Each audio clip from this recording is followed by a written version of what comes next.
আজকে বানাবো চিংড়ি মাছ দিয়ে মোচার ঘন্ট।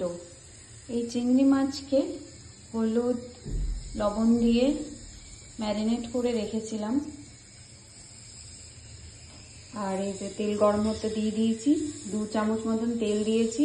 আর এইগুলো চিংড়ি মাছগুলো একে একে ভেজে নিচ্ছি। 5 মিনিট মতন ভাজবো। এই যে এইভাবে কেটে নিতে হবে। এই যে কাটা হয়ে গেছে সবগুলো। এবার 1 টেবিল স্পুন লবণ দিয়ে দিয়েছি, আর 1 টেবিল স্পুন হলুদ দিয়ে দিচ্ছি, আর জল দিয়ে 2 গ্লাস মতন জল দিয়ে কুকারটা বন্ধ করে একটা হুইসেলেই এটা সিদ্ধ করে নেব। এই যে মাছগুলো ভাজা হয়ে গেছে, এবার এগুলো তুলে নেব। এগুলো একটা সাইডে রেখে দিচ্ছি। আর রান্নাটা এই তেলটাতেই করব।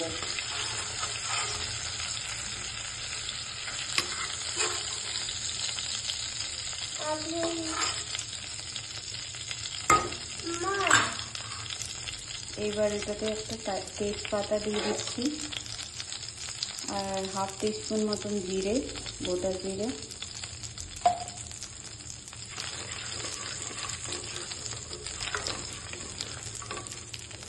আলু কেটে রেখেছিলাম, একটা আলু নিয়েছি, চৌকো চৌকো কেটে রেখেছি, এগুলো দিয়ে দিচ্ছি।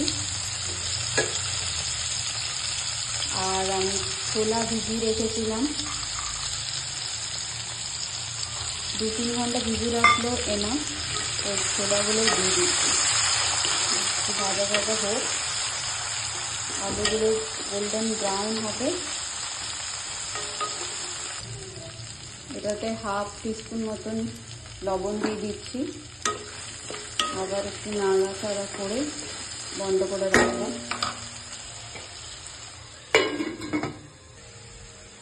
এইবার এটাতে 1 টিস্পুন হলুদ, 1 টিস্পুন মতন জিরে,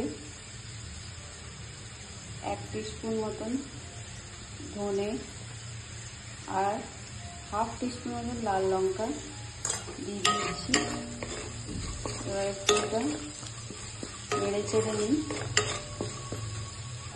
মশলাগুলো বেশি গলে না যায়, তার জন্য একটু জল দিয়ে দিলাম।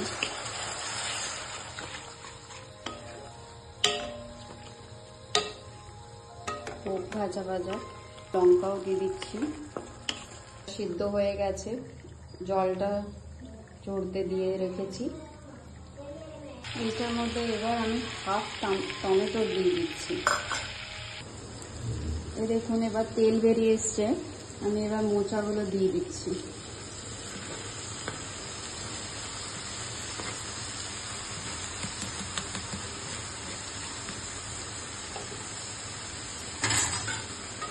মিশিয়ে নেব।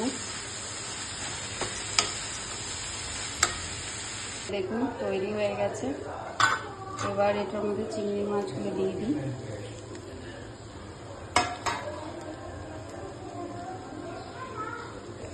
এবার এটার মধ্যে